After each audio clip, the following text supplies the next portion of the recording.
Assalamualaikum warahmatullahi wabarakatuh. Puji syukur kehadirat Allah Subhanahu wa taala, kita bisa bertemu lagi dalam keadaan sehat walafiat.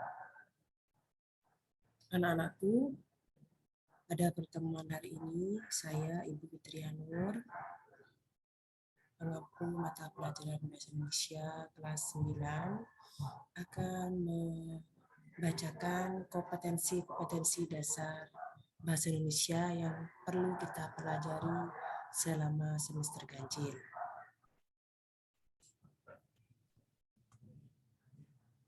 Yang pertama adalah 3.1 mengidentifikasi informasi dari laporan percobaan yang dibaca dan didengar.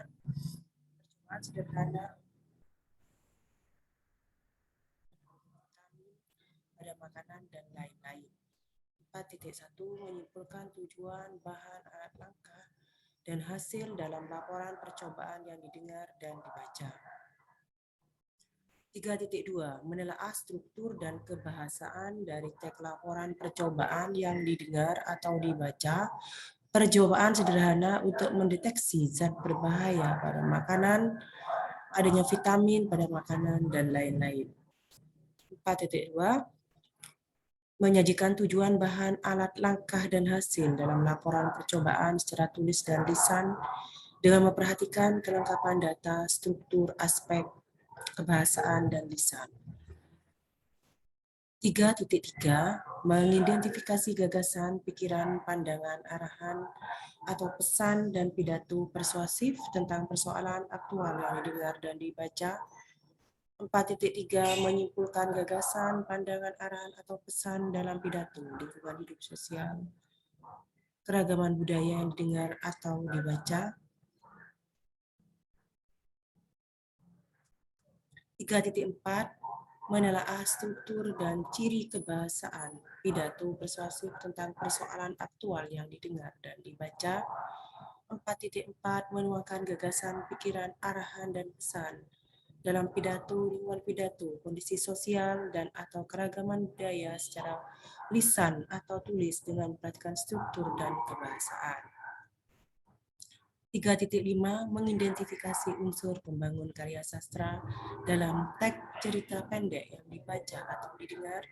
4.5 menyimpulkan unsur-unsur pembangun karya sastra dengan bukti yang mendukung dari cerita pendek yang dibaca atau didengar. 3.6 menelaah struktur dan aspek kebahasaan cerita pendek yang dibaca atau didengar. 4.6 mengungkapkan pengalaman dan gagasan dalam bentuk cerita pendek dengan memperhatikan struktur dan kebahasaan.